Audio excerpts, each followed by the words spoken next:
sa lahat po ng Wala. sa buong mundo. At sa Akala siguro ni Yorme pag guest niya sa mga banateros, may maayos niya yung imahe niya. Hindi! Mas lalo ka lang ma-expose dyan. Alam mo, mas lalo, nakita mo sa mga comment section Kala niya siguro yung pag-guest niya dito sa banateros parang somehow malighten ba? Pero hindi. Lalo pa siyang tingnan nyo. Ito, kararating ko lang. Itong mga comments na to, ang daming may ayaw talaga na sa kanya. Tingnan natin Ay nako, Diyos ko yan, po. simulan muna natin yung 4-day work. Sabi ko, Sar, sangayunan na natin ito. Sabayan na natin yung national government effort. So that's why we came up with the Executive Order number 8. Yung Ay natunghayan natin itong interview nito kasi karamihan sa mga tanong na about kay Marcos, nililihis niya hindi niya sinasagot ng direkta. Saan kikita yung driver, kikita yung operator, kikita yung gasolinahan, tapos yung mananakay libre. Ito yung nakita niyong libreng sakay na hiniram natin. Pero ang daming mga jeepney drivers ang hindi nag-register sa programa na yan. 100 Nilangaw daw drivers and jeeps ang nahiram natin. Bayad niyo yung... Pinasweldo natin. Kaya may garanti ang kita. Nag-start ako 3 bulig.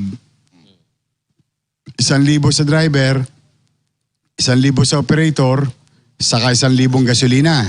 Nasaan na yung mga sumunod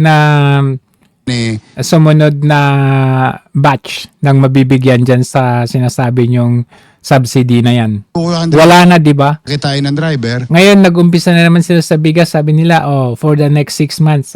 Tingnan natin. Kaya pang pumalo na 1,000. Talagang sisino, Banat, dahil hindi naman bumabiyahe, nakaparada sa pila. Please. Tatakbo to 6 months. Every other month, bigay. tama ka. Every other month. 6 Kasakmang 6 months yan? Di ba yung bigas ni Levistian, ginawa nyong niripack nyo, ginawa nyong 10 kg?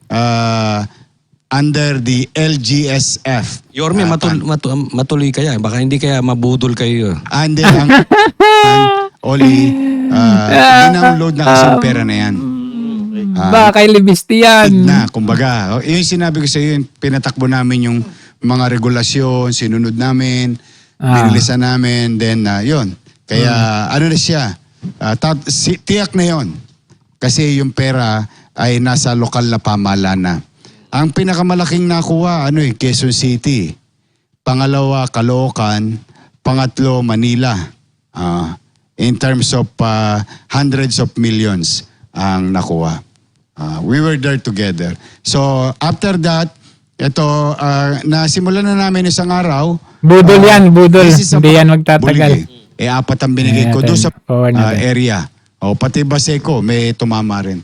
Gulay yun na binili ng Office of the President, tapos binigyan kami, diniliver kagad namin sa Utaw. So regardless kung anong kulay, material.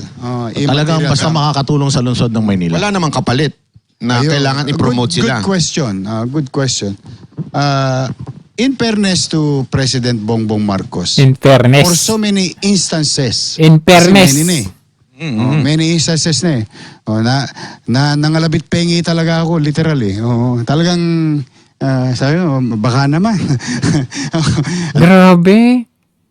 Para kang namamalimos, ganun ba yun? Bakit yung Davao, yung mga ibang cities naman? Nakakasurvive na hindi kailang para ka namang wala bang budget ang Maynila? May budget ang Maynila whether or not maghimod po sa presidente o hindi kasi meron talaga yan, yung IRA. Pero namang... Ang daming pera ng LGSF in fairness, nag-share din siya sa buong Pilipinas. Hindi lang sa Maynila. Talaga? Ni minsan. Not a single word, not a single situation. He asked about anything politics. Ay ano yan, nakalagay dyan sa sako na yan, Office of the President. Booking ka na, anything about politics, ba't kailangang sulatan mo yan, Office of the President? Anything politics, Bigas ni Levistian? none at all. In fairness, whether nasa Hindi. Chicotao, sa 01, to approach me for some national office or as national candidate, no? Pero, Yorme, Patukod na ako. Todits na lang ako sa Manila. Diyan papasok, Yormi, yung yung anti-EPAL bill. Sabi kasi nila, pag kami mga ganyang bigayan, dapat Apple na si Isko ngayon kasi kailangan niya nandyan. politiko na nagpapakita. Ah. So, masasabi ba nila o pwede mo bang i-kumpirma sa kanila na walang pag-EPAL dito sa mga pagbibigay ng ayudahan o ganyang mga bigas na ano natutulungan? naman, meron tayong mga ginagawa na hindi naman natin pwede ipagsinungaling. Halimbawa, ceremonial. Yung ceremonial, alam ba, malaki yung programa. Let's Pilipinas. And I don't mind apprehending and catching them within but with Wala na the talaga new to. rules about mga nakaubad, hindi ko masyadong iniintindi yun nowadays kasi nasa krisis tayo. Hindi mo na iniintindi, kawawa naman yung mga nahuling nakahubad. Pinagkakitaan lang yung mga mahihirap. May ibsan Sabiin mo, isa ka ng defender ni Marcos. yung hirap na dinaranas ng tao sa kasalukuyan dahil sa krisis. So more than anything else, ako ganoon. Ngayon, halimbawa naman, if there is right information about they're doing it in Manila, Maynila, Maynila, Kung ang Maynila. mayor ng Maynila. Hanggang Maynila ka na lang. partido man o hindi, ay nakikipagtulungan sa Office of the President. Immaterial of names. Whether, let's just say, for example, in the near future, let's just say si Sara Duterte naging presidente. yan. Halimbawa lang, let's just, ano lang tayo, total, nagkukwentuhan lang naman tayo rito. Pero gusto nyo ba siyang maging presidente? Naging presidente Tanong yun ni Banat Bay, gusto nyo ba maging presidente? si Sara. Bakit in-ignore niya yun? Let's just say, salamat sa Diyos. Dapat, of course, ganon. Wala, alatado na. Pinutulit ako ng mga taga Maynila as mayor. Hindi kami magkapartido. Alam mo, maraming DDS na taga Maynila. Remember, presidente ako ng Action Demokratiko. I have my own party. In-ignore niya yung tanong ni Banat Bay. Pero gusto mo ba siyang maging presidente? Makikipagbardagulan ba ako sa kanya? Most likely, hindi rin. Why? O bakit nakipagbardagulan ka kay Chua? Binoto siya ng Tapos ngayon tahimik ka na. taong bayan. Siya ang binoto ng taong bayan. Igagalang din natin yung boto ng taong bayan. Oh. O bakit di mo ginalang yung boto ng taong bayan kay Hadi Lacuna? Di ba? Makikipagtulungan din O ako ba't mo siya binanatan ng binanatan? Kasi gusto mong bumalik. sa presidente. In that future. Or let's just say, another person para Wala. be wrong. Wala. Addressing 2 million mouth. Especially 2 ngayon. million mouth? Yung sa bigas, ilan ba nabigyan? Pili lang? 1,000 yung binigyan nyo? Crisis Samantalang 4,000 yung binigay na bigas ni Leviste sa'yo? ito. Yun ang punto ko lang So dyan. talagang ang focus nyo yung mga taga Maynila. Parokyal. Pag tinignan mo to, tinuluyan ko pa rin yung mga dapat kong itama. Nakita nyo naman. Hindi So, ngayon, tinuloy mo ba yun? Tumigil ka nga eh. Kasi di ba may nakita kayong mga katiwalian na nangyari. Nagdemanda kayo. Nakademanda yun. Nakademanda yun. So tuloy pa rin yun. Nakademanda yun. Hindi naman Nakademanda lang. matatapos yun. Ano yung update? Pati yung mga naging kasapakat doon sa pamiminsala ng pera ng Maynila. Yes. Nakademanda yun. Because, kasi sabi ko, di ba, nung naalala mo yung, State of the City address, I will dedicate 98% of my time. Recovering Na maghimod puwet. fiscally and physically. Hindi naman ganun ang ginawa mo. Ang dinedicate mo na time, please naman, mamalimos kay BBM. Baka naman. City of Manila. 2% of it or 5% of it will go after them. Unlike City of Davao, nakakaraos sila.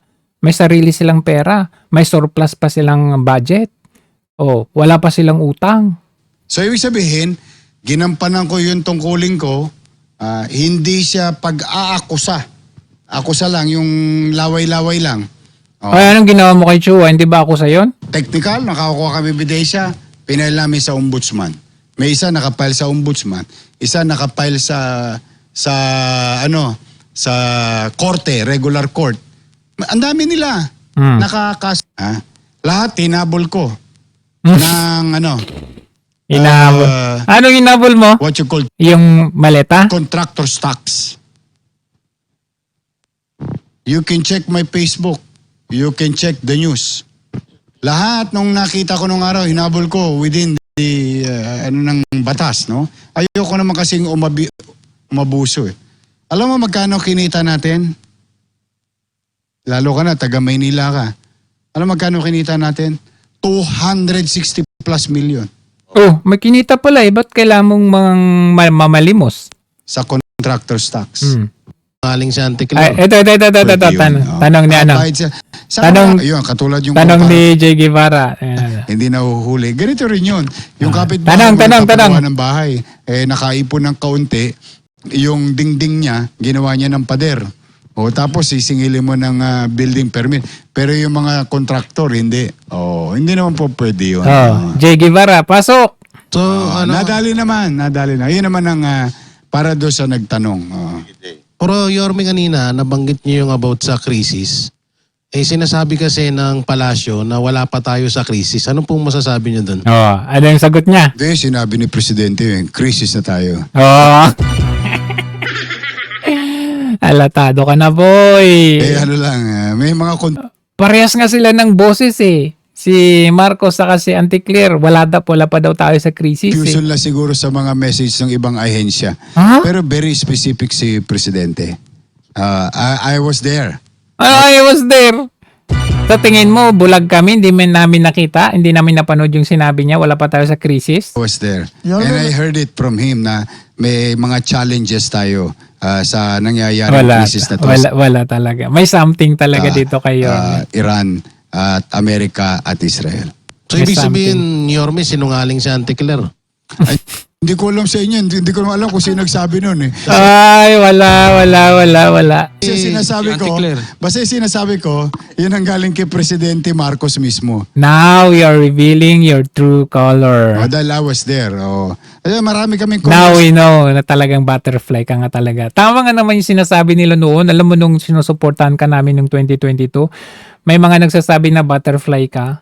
Hindi kami naniniwala. Pero ngayon, now. Station talagang alam mo ito di ba pababa na kami. Di ba yung SM kahapon? Yes. Yung bunsang araw. Pababa na kami sa Sagdan. Ihatid ko na siya sa Chikot doon sa Siruan. Sabi ko, ako. Nagbaw ka din ba? At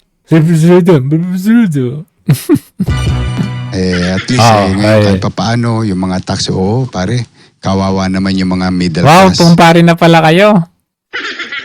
That's the exact word of President Ferdinand. Oo, kawawa, sabi niya. Pero naawa ba talaga siya? Kasi kung naawa siya, hindi sana siya mangungurap. Marcos Jr.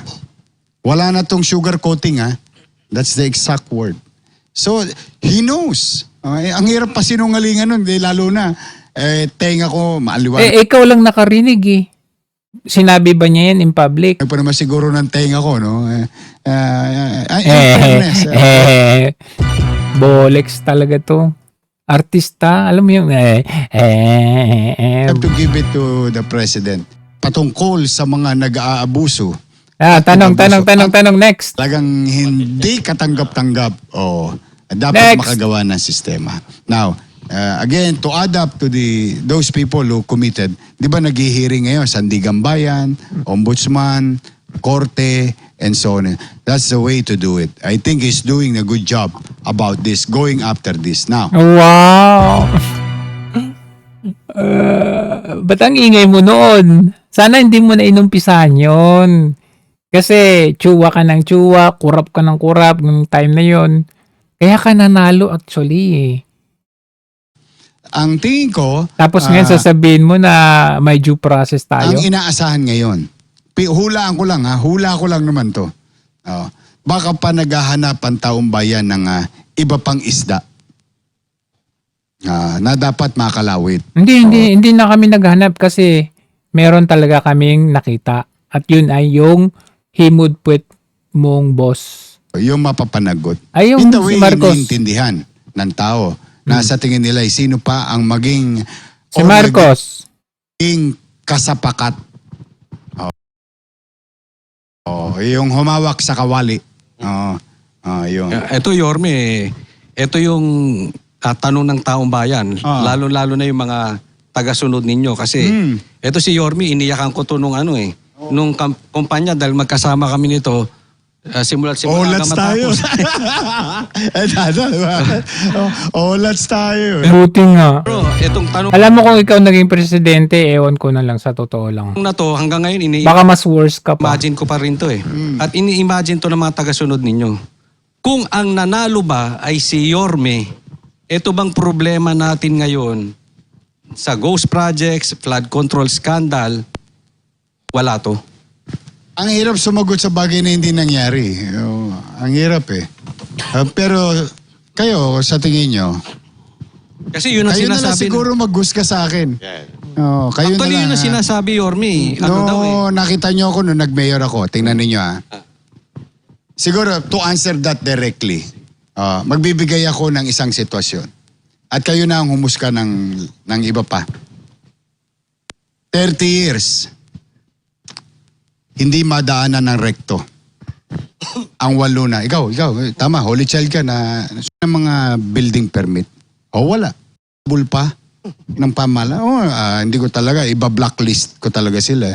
Nabayad sila. Bayad. At yung ibang kontraktor dyan, Mindanao, Northern Luzon, Visayas, doon ang mga address nila. Pero marami sa Metro Manila at Manila. Habol lahat yun. Kaya nagbayad sila ng buwis sa Maynila. Saka ko inisyuan ng mga permiso. Di legitimate na sila. Bayad sila kaya sino na kinabang sa Chape? Di ba mamamayan? Happy na ako dun. So Mayor, napag-usapan na yan, ghost project na yan. Kasi ito yung Ghost tinatanong ng project. mga netizen ngayon. Naniniwala po ba kayo na mastermind nga talaga si Bongbong Marcos sa Nako! nangyayari sa gobyerno? Yan ang tanong na hindi niya masagot. Chismis yun. Chismis, walang parang yan showbiz yan. ang dating. Yung para sa akin, wala akong makita na itutusok papunta sa kanya. But generally, Walang for example, makita itutusok Ang dami nang Sa akin na nagsasalita. Saldi ko sa mismo. akin na lamang. Halimbawa lang, isang department head ko. Tapos sa department head ko may bureau. May nangalawit. Katulad kahapon, may nag-text sa akin. Kinutongan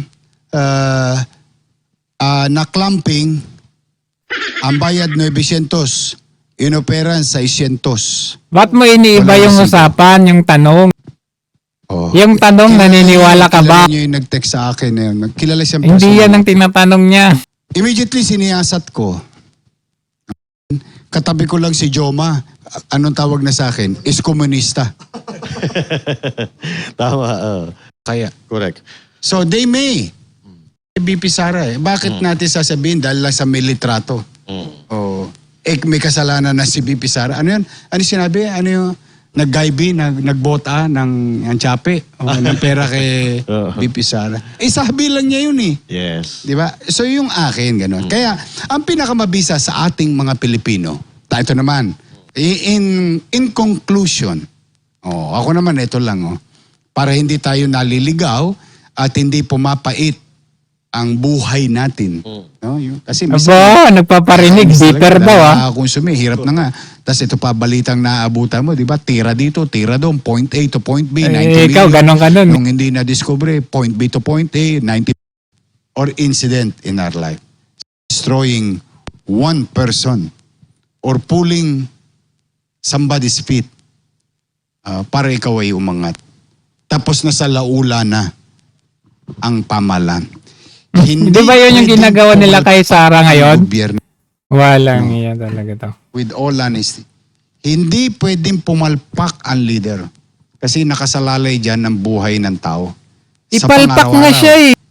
Pambukas at Palpak! pangmatagalan. Kaya ako, ngayon, pinanonood ko lang because we can learn from these mistakes, situation, or incident in our life. So that in the next generation, in the future, we can assess it properly. For the meantime, I will let the natural course of law apply its own So, Yorme, you're not saying na totally clean si Presidente Marcos? Eh, ang tanong ko nga, hindi ko nga masasabi kung ako, baka mamaya may kumakalawit din sa City Hall. Hindi nga ikaw ang tinatanong. Hindi mo masabi mo ba hindi totally clean si Marcos? Yun yung sagutin mo. Oy, hindi ikaw. Nang hindi ko pa alam. I have 20,000 people Nililihis mo eh. under my command. At totoo yung sinabi mo kanina, Banat, yung same logic. Pag may isang nangalawit sa kalsada ron, yung alam, nangutong na lang. Nangutong na lang. Pananagutan ko sa taong bayan yun. O ngayon, pabaligtarin ko ng palalaki. Hindi yan ang sagot diyan is either sabihin mo na lang, oo, totally clean. Oo, hindi totally clean. Ganun lang. Bari mo, presidente ka? Ilang rehiyon? Original director? Hihingi ko kayo. Anong makabubuti para sa inyo? Ikaw na isa sa 2 milyong Manileño. Pero alam nyo iano ko lang muna kasi ngayon sobrang polarized talaga ang ating bansa. Sobra. Oo, sobra. As in, sobrang polarized nga. Pati kami sinisisi. Sinasabi dito na kesyo, bakit daw kami pumapabor sa iyong opinion? Pabor, tinatanong nyo lang ako. Ipaalala lang natin, tayo po ay nagtatanong lamang kay Yorme. Iyon. Alam nyo kasi, Yorme, kahit anong gawin mo, hindi bulag ang tao. Kaya nga nadadamay din yung mga tao. Kalimbawa, dumidikit ka kay Marcos. Kung ano yung tingin ng mga tao kay Marcos, ganun din ang tingin sa'yo. Kaming opinion, nananatili pa rin ang aming opinion na ang mastermind ng lahat ng korupsyon na ito, walang iba kundi si Marcos. Ayun. Tumawa si Isko. Ano sabi? Opinion na ang mastermind ng lahat ng korupsyon na ito, walang iba kundi si Marcos. So, yun ang aming opinion. Tumawa siya kasi hindi niya masabi duwag. Ba man ang opinion ni Yorme, Tama. opinion niya yun. Tandaan ninyo, ang bansang Pilipinas ay marami ho itong kanya-kanyang city. Marami tayong kanya-kanyang abalahin. At si Yorme, ang abalahin niya, Maynila. Wala na siyang ibang abalahin kung hindi Maynila. At ako din naman, magagalit din naman ako bilang isang Manileño. Hindi, yung aabalayin na lang ni Isko kasi yung bulsa niya ngayon. Yung kanyang mga constituent ay hindi niya nabibigyan ng tulong. If sabi nga ni Yorme, if the only way para makatulong siya ay through humimod, gagawin niya. Kasi nga para sa mga taga Maynila. Kung gusto nyo na maano yung mga sinasabi namin about sa korupsyon, doon kayo manood sa mga YouTube channel namin. Dito Kasi opinion nagtatanong kami. ni Yorme. Dagdag ko rin na ako agree. Hindi. Salamat sa Banateros kasi ine-expose nyo talaga kung ano talagang kulay nitong si Isko na to. Na si Bongbong Marcos ay guilty. Dediretsuin natin kasi baka sasabihin sa tingin ko 'yun. Kaya lang hindi ako bisita. Hindi naman ako tama naman. Tanungin mo ngayon tungkol kay Bongbong. Tingin ko Sige. kasi laman yung bigas na binuhat niya. 10 kilo. Diba? 10 kilo yun. 10 kilo. Tama yun, ha? Kanya-kanya kami ng opinion. Impact. Impact ngayon, duwag ka na. Himod puwet ka na. Kanina yung sinaabay kung nanonood kayo nung umpisa. Tinanong talaga ako ni Banat. Sabi niya, pwede ba kitang tanongin kahit ano? Anything under the sun. Kasi may guess kayo. Sasabihin ko yung aking paningin. O paniwala. And most of it, yung sinagot ko, experience yun. Ay, sabi ng isang comment, makukulong din to sa 2028. Ay, tama. Agree ako dyan. May karanasan. No? Insidente yun sa buhay natin. Pwede naman magkaibigan kayo ng magkaiba opinion kasi sa katunayan yung kasamahan ko, kaibigan ko, yung vlogger, nandun yun eh. Nandun yun sa kabila. Di ba? Pero magkaibigan, hindi naman yung anak ko nga dilawan eh. Alangan namang awayin ko yun. O sige, ito, isang tanong lang patungkol sa Maynila. Kasi alam naman natin na noong nakaraang eleksyon, Talagang live may nanonood. Oo. Nakakatuwa to itong eleksyon, O as if hindi mo alam, di ba live ka ng live noon? yung kandidato sa 6th District ng Maynila, nanalo yun. Hindi, nanalo si Joey Uy. Oo nga. Hindi, Oo, kasi bakit hindi mo pinagtanggol yon si Joey Uy? sa eleksyon ng tao, gusto ko maliwanag Saka yung yun. eleksyon ni Garcia. Hindi, kung ano yung technical at legal na dahilan, that's another story. Yun na yun yung Pero ang itatanong. binoto ng taong bayan sa District 6 ay si Joey Uy. Kasi yun nga, nanalo si Joey Uy pero na-disqualify si Joey Uy at pinaupo si Abante. Siyempre kung boses ng mga taga Maynila ang pag-uusapan, gusto nilang manalo at ang binoto nila si Joey Uy. Bilang isang taga Maynila, naging masaya ka ba dun sa desisyon na yun? I may disagree with it, but it is not for me to decide. Wala. Dapat ang sagot mo dyan, hindi ako masaya. Kasama mo yun eh. Kakampi mo yun, hindi mo may pagtanggol. Walang iya. Guilty or not, or it is proper or not. It is pending before the court right now. Maling-mali yung ginawa yun sa kanya, binoto ng taong bayan. I think nasa Supreme Court yata yung Hindi ka pa sure. Kasi iniwan mo sa ere. insidente na yon sa 6th District. Pero kita mo, sagot ko. Simple lang ang sagot ko.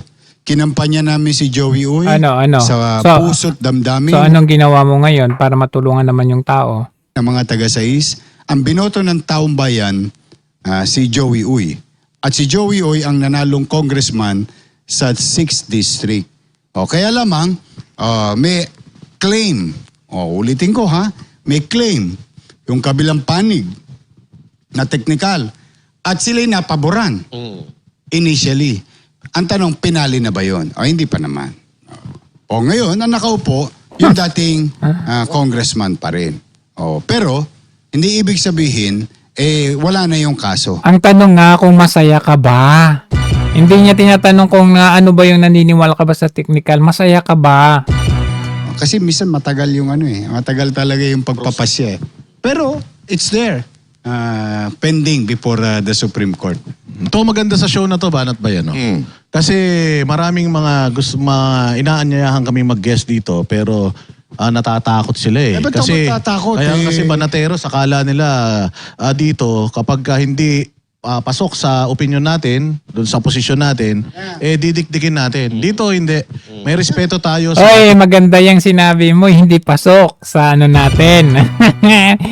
Pinaringgan mo agad si Yorme dyan mga guest. Yes. Kung ano ang opinion ng ating guest, Vox Populi nga ito eh. Ang opinion mo, sa'yo yun. Ngayon, dito sa aming Banateros, meron kaming opinion, pero hindi namin hinahayaan na yung aming mga personal na opinion at yung politika namin, isusubo namin doon sa aming mga Hindi, kaya nga last time, di ba, si Tiangco? Tiangco, yes. Si Kong Tiangco, iba rin ang pananaw niya. Wala din kinalaman yung kay pinsan niya. Pero, Ano rin niya yun, Oo. Hindi, pero alam nyo, in fairness, to be fair naman kay Toby Chanko, at least meron siyang mga sinasabi na yung totoong laban ba, hindi yung halatang halata na talaga tong si Isko eh. Halos kabag-anak by affinity. Di ba nakita mo naman in fairness Yun to- na nga kamag-anak by affinity nga pero nakita natin na pinaglalaban niya yung totoong Although may part doon na talagang pinoprotektahan pa rin niya yung si Marcos. Pero at least kahit paano yung ingay niya nandyan pa rin. Ikaw, anyari? Pag tinitingnan ko si Toby, di ba parang iisipin mo, no? Teka, halos kaanak ito Hindi na to malayo. Pero kita mo, nangingibabaw sa kanya yung pagiging congressman niya ng Matuto ka dun nabotas. na dapat ipaglaban mo kahit kamag-anak mo by affinity. Yung mamamayan ng nabotas na nire-representa niya. Hindi niya inalintana yung pagiging by affinity or by blood. Ikaw, anyari? Di ba? No. Nanindigan siya doon sa paniwala niyang, teka, na mangyayari. ng isang Isko Moreno doon sa ano ang personal na oposisyon Yan! ng Isko Moreno doon sa pagpapadala sa dati nating Good question. presidente sa dahig. Ay sana mapagpasyahan ng husgado sa lalong madaling panahon na. Ako, mananatili yung position ko. At I think I owe it to the public when I said this in 2022. May sinabi ako, ito'y singilin sa akin ng utaw to eh. Ano sabi ko? Walang Pilipino na mangyayari na madadala sa ibang bansa hanggat tumatakbo ang hudikatura natin. Yun ang stand ko noon. At yun ang stand ko pa rin ngayon. Kaya sana, matapos na yung pagpapasya na later on, kung tama ba yung nangyari sa mata ng batas, Yung pala yung stand mo eh. Pero yung kinakasama mo ngayon, yun yung nagpa-kidnap dyan sa sinasabi mo. yung kay President Rodrigo Roa Duterte. Kasi may question na ngayon, di ba? Inaalam na nila kung tama o mali. Pero ako, ay paninindigan ko pa rin yung sinabi ko. Kasi ang katwira ko doon, Oli, simple lang. Ang analogy ko doon, na-interview mo ko about it eh. Meron akong sinabing analogy doon. Kung yung Pilipina nga o Pilipino, bibitayin na lang sa isang bansa dahil nagkasala at napatunayan ng may sala. At sisentensya na. Ipapatupad na sentensya. Di ba gagasta pa tayo ng taxpayers money? Bibilin pa natin. Ang tawag natin ay blood money. Para kunin natin yung Ang dami mong koda. Tingnan natin ito. Umiinit eh. In 2022, again, it's the same position. 2028. Medyo fast forward lang tayong No. It's the same position that I have. My opinion. Medyo fast forward lang tayong konti, Yorme. 2028. 2025. Hindi pa ba patapos na to? Uy, malapit na. Hanggang alas 8 lang kayo. Alam ko na saan pa mo tatisyon natin. 2025. May tubig ba? Umiinit eh. Umakyat sa entablado si VP Sara Duterte kung saan ayan na. ang kampanya. Sa 2028 po ba, paaakyatin nyo uli at papayagan nyo uli umakyat si VP Sara Duterte kung saan kayo ang may gawa nitong rally na ito? Ako may pangarap. Pangarap And na. only a few knows this. And I'm going to make it public because of your question. As I have said, loobin nawa ng Diyos na bigyan ako ng lakas ng pangangatawan at kakayanan. Fiscally, to improve the lives of the people of Manila and Manila itself. I will do so. And to the point that come 2028, Ano ba yung sagot? let's just say, because your question is hypothetical, Paakyatin mo ba? tumakbo si BP Sara, tumakbo pa yung isang kandidato, o tumakbo pa yung isang pang kandidato. Ano? Let's just say, Ay, wala. Safe answer to. ako talaga ang pangarap ko, kung wala silang kandidatong mayor, halimbawa, walang kandidato si BP Sara o sige, pangalanan na natin yung mga nag-aasam. O si BP Sara, o si Leni Robredo, o si John Vic Remulla, o si Risa. Sila kasi ngayon yung mga possible front runner, di ba? For the presidency and vice president. Let's just say wala silang kandidatong mayor sa Maynila. Welcome sila lahat sa Maynila. Pero sino Tatayo yung... ko sa entablado ni Sara, tatayo ko sa entablado ni John Hindi Vic, pa tatayo pwede ko sa yun. entablado ni Lenny, Hindi pa tatayo ko pwede. sa entablado ni Risa, and so on and so forth. Why? Why would I do that? Let's just say, ba't mo gagawin yun? Ayoko nang idamay yung 2 milyong Manileño sa politika. Uwe! Bakit nung 2025? Ang pinakyat mo lang naman doon is si Sara Duterte. What's there for them? What's in it for? Wala talaga. Pero yun, Ano pa? Safe ang answer. pakinabangan? Hindi, yun lang naman yun. Parang Switzerland ng Maynila. Parang ganun ang gusto ko. Tayo ka sa lahat ng tablado. Gusto mo kami pa gumastos bilang action demokratiko. Pero sino itataas mo? Ay, that's Ay, yun nga. Sino yung your best I'll choice? cross the bridge when I get there. Safe answer. Pero kung halimbawa nga ganoon, ipararamdam naming mga taga Maynila Alam na namin kulay mo na sila'y ngayon. good at mainit na tatanggapin ng mga Manileño. Kasi hanggat mari nga ayaw ko ng madamay pa sa politika yung mamamayan. Tingin ko pagod na ang tenga ng tao sa bembangan ngayon ng away Hindi, ng pagod na pagod kami sa'yo. politika. Ako, yun lang na may akin. Kakaboliks mo sa tao, kabuladas I may be mo. wrong about it, but for now, iniiwas ko na lamang yung tao sa lungsod ng Maynila na masakripisyo dala ng personal kong interes sa politika in as much as I can. Pwede Maynila na lang pag-usapan natin. Yorme. Yan, Maynila. Sa tingin ninyo, sino mas gusto ng Maynila? Si Sara? Si BP o si Lenny? Hindi ko alam. Hindi pa ako Wala talaga. nagpapasurvey. Usually, nagpapasurvey ako, pagka may nagkandidato na. Yorme, ako magpapasurvey kung sama mo ako.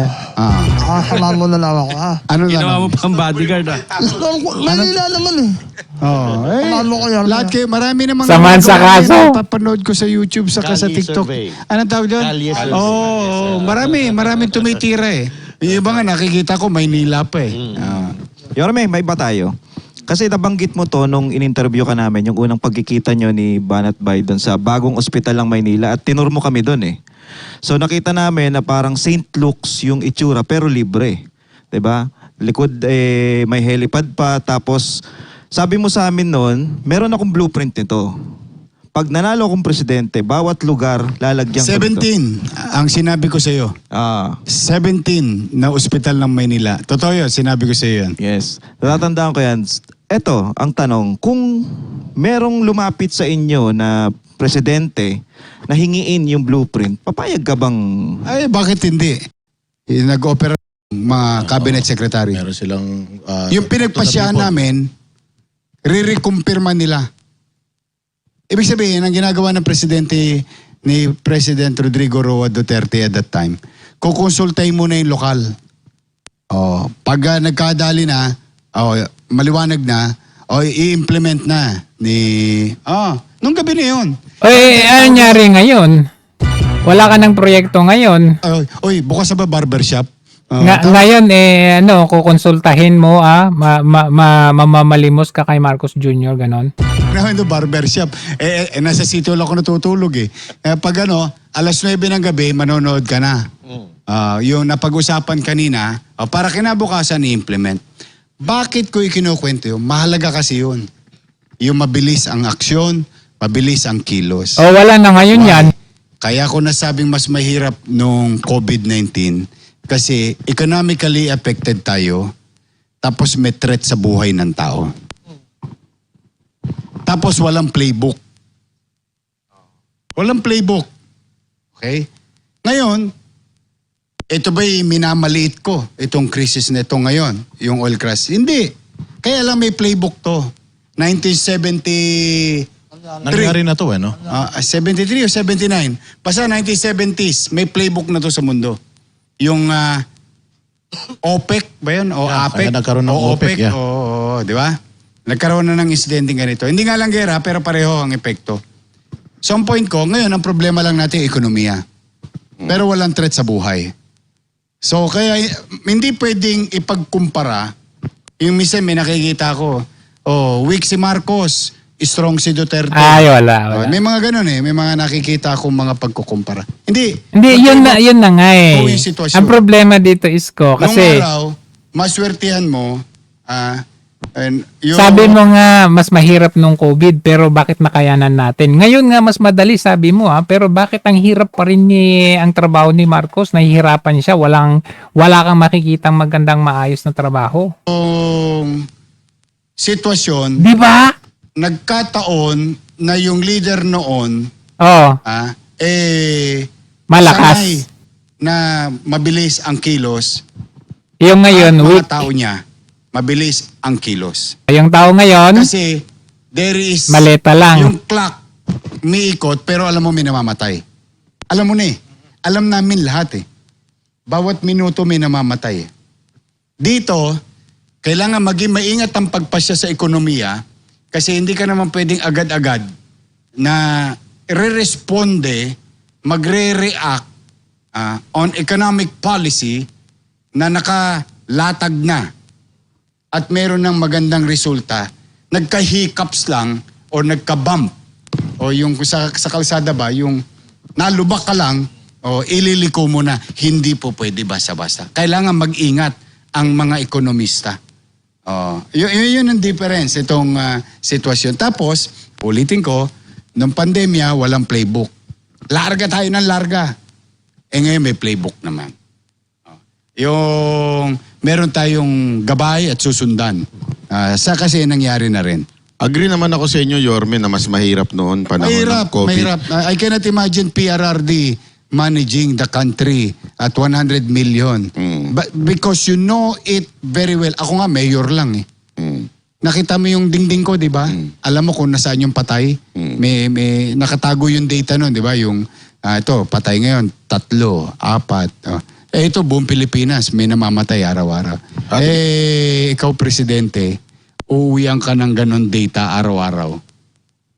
Para kang sisilihan ng wepax mo nun. Yes. Dahil hindi ka talaga mapapakali. Pero ngayon talaga medyo mas madali kasi kaya pa nga mag-jogging ng presidente. Kaya pang makipag-date. May panahon pa makipag-date.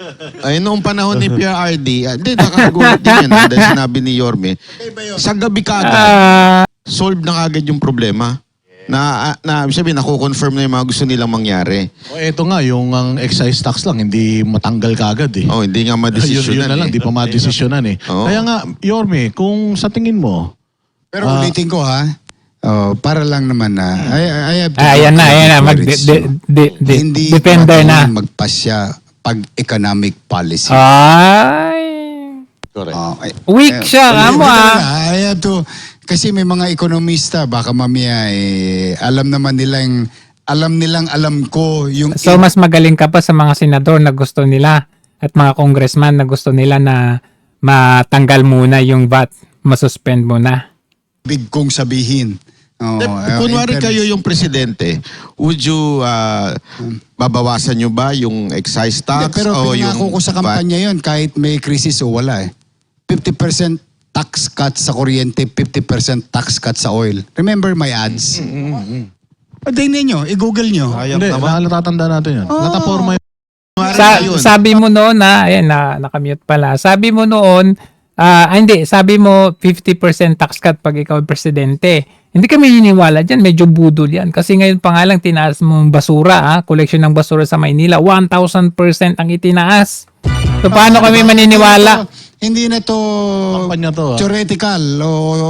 Sinabi ko yun sa advertisement ko Kung ako'y mananalo, sinabi ko yung 50% tax cut sa oil and electricity. Alam mo magkano yung cost? 180 billion ang loss. Ng gobyerno.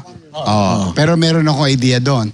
Yung atras ng gobyerno, siyang abante ng tao. Kasi yung 180 billion, babalik sa palad ng tao.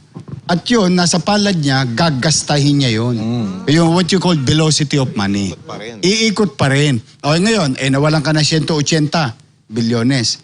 Ginamit ko pa yung diskurso ni Senator Ping Lacson. Na kung ang gobyerno sa custom pa lang nawawala na ng 800 billion sa korupsyon. Kung matabas ko yung korupsyon ng 200 na lang. Halimbawa, pinakamahina ako ng airport. May 600 bilyones pang nawawala. Yung 200 na na-save ko sa korupsyon, laban sa korupsyon, na hindi ko na perfectong gobyerno, na offset ko na sa 180 ko. Yun yung plano na yun. Kaya hindi ko kailangan sagutin yung banat kung ako'y naging presidente. Hindi ko masasagot yun kasi hindi naman nangyari.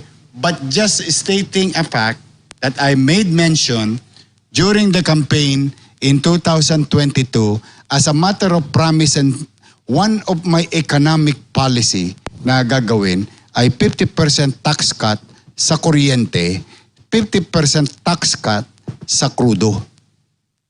Ganon yung with calamity or not. Bakit? Ang malalim na dahilan ko doon is to compete with FDI. Sa Maynila, sa Binondo.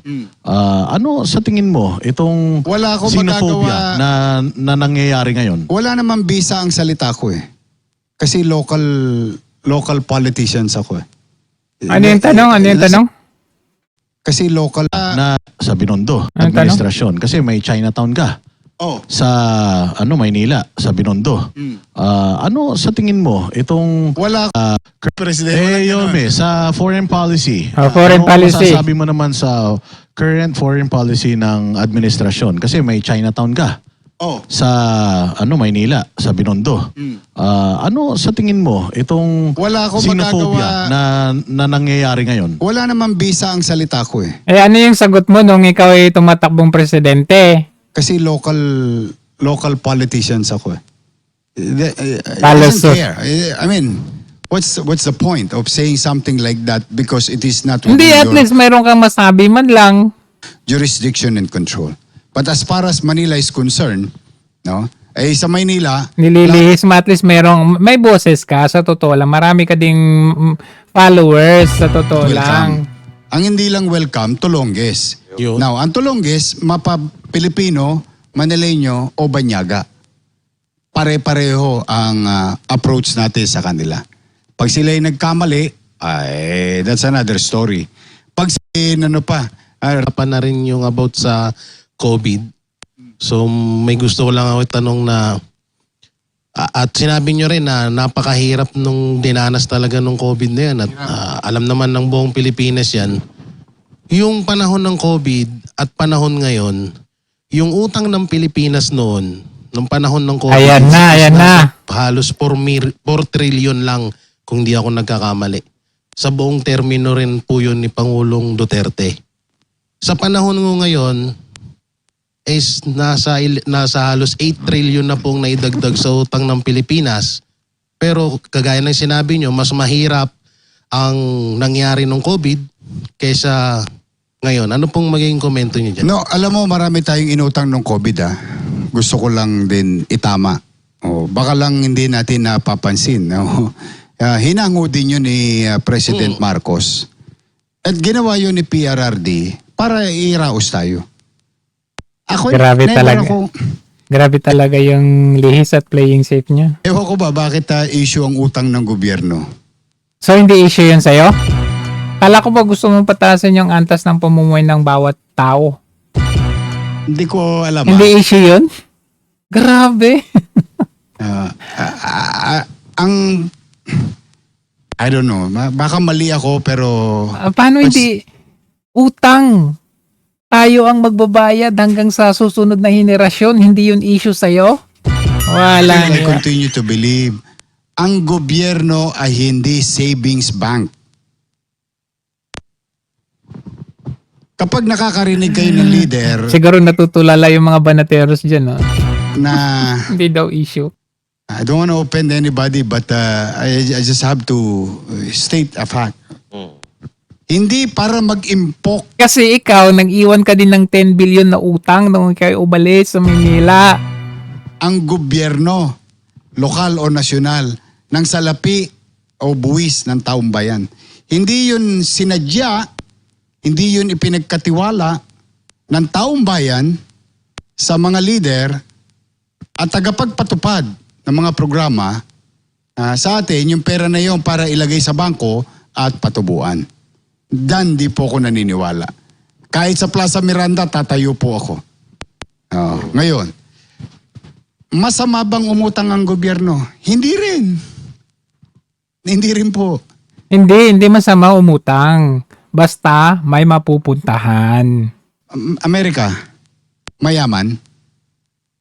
Super yaman. Amerika, malakas. Malakas. Super lakas. Israel. And so on and so forth. Europe. Nagkanda baon-baon sila sa utang. Kasi you need to stimulate the economy. A peso spent today is better to spend, a peso earned today is better to be spent, better to spend today than the same peso that you're going to spend tomorrow. Oh, nagkanda-utal-utal ka na rin kasi hindi mo na rin alam yung pinaggagawa mo. May iba yung Because prinsipyo mo. natural, ng inflation. Oh, inflation. Ano na yun? Mura na yun. Kaya ako naniniwala, whether President Ferdinand Marcos Sr., President Cory Aquino, President Ramos, whoever, all the presidents, this is part of governance. Pero hindi, part ng governance yung ibulsa mo, yung inutang mo. Yun. Ang masama, siguro baka mali lang yung pagtingin natin kung paano natin tatanong. Ginamit mo ba ng tama? Yun, ang tanong. Hindi. Siguro tayo magtanong, di ba? Sa tingin mo, Tayo nagamit ng tama? Yun. Yan. Tanong yun. Sa tingin mo, nagamit ba ni Marcos ng tama? Wala tayong ituturo. O tingnan mo para wala siyang narinig. Wala tayo manonood. Tingnan mo para wala siyang narinig eh. Tama ba ang paggasta ninyo? Yung paggasta nyo ba'y bumalik sa amin bilang mamamayan? Kasi kami rin na magbabayad yan eh. Naturally. Through taxes eh. O, yun. O, kaya doon mo pinapapanagot yung mga leader. Kaya Yun, napapasana all yung mga nanonood. Sabi Okay. nila, parang yung Maynila lang daw ang ang... kasi nga mayor siya ng nag-ROI. Maynila. Kung presidente siya ng Pilipinas, iba na dapat. Hindi kayo nakinig sa amin eh. Hindi, Makikinig kayo sa Banateros eh. Hindi, kasi ganito yan. Ito punto ko lang dito. Si Yorme, hindi siya political vlogger. Huwag natin siyang kuhanan ng pampolitikang nasyonal. Siya ay mayor ng Maynila. So dapat Maynila ang focus niya. Kung hindi niya ginawa ang trabaho niya sa Maynila, asahan mo lahat kami babanat. Ginagawa naman niya yung, kaya nga tinatanong namin siya sa programa. Anong ginagawa niya? 'Di ba? Namamalimos kay Marcos Jr. sa Maynila. Yung bigas ni Libiste, saan na? Na maaari Yung basura, ginawa niyang 1,000% na pinataas niya. may matutunan yung ibang lugar kasi ang dami na nagrereklamo. Yung iba, ang bagal. Kung napansin nyo nga sa unang intro pa lang ni Yorme, pagkarinig niya na nagkaroon na ng gera, over the weekend, Bilis kilos talaga. sumagot na kagad sila. Wala nang sugar coating. Masusuka ka talaga. Nasusuka po. Ipangingibabaw ko ba yung personal kong damdamin, yung hapdi na nararamdaman ko We. sa nangyari sa nakaraan, sa We. pwede kong mangyaring maganda. Oy, di sana, hindi ka sana nag-ingay-ingay kay Chua, di ba? Anyari. Sa Hindi mo kasalukuyan. pwedeng irason-rason yung mga ganyan kasi ka-plastikan yan. Kung sana ganyan ka noon, hindi ka na nag-ingay ng nag-ingay. Kumbaga, kumbaga pinalabas mo yung emotion at damdamin ng taong bayan. Tapos bigla ngayon sasabihin mo, kailangan natin magtulungan. Kailangan natin magkaisa. Yan at kinabukasan. Kasi kung may share ko, yun ang ginawa ko kasi. Humingi naman ng tawad eh. Hindi naman tayo yung Tawad? Ninakaw ang pera ng taong bayan, tas tawad? lumapit. Patawad? Ganun lang? Nung lumapit na, pinatawad ko naman. Ay, wow. Tapos yun, tama ka Banat? Ay, wow. For Pandakan, Tapusin. bago ako mag-mayor, may mga naka-display. Tapusin. Nagyang partida pa G. Tapusin. Limitado ang ating kakayanan ko. Tapusin na natin Hindi to. naman nila Tapos ang episode ngayon. Ay, buti na lang tapos na. Sa wakas, salamat naman. Hoy. Dito, mas lalong na-expose si Yorme dito. Napahiya siya sa Banateros show, Napahiya siya sa mga tao, viewers ng Banateros show. Alright? So, mas lalo lang na-expose ang kanyang pagiging timid puwet.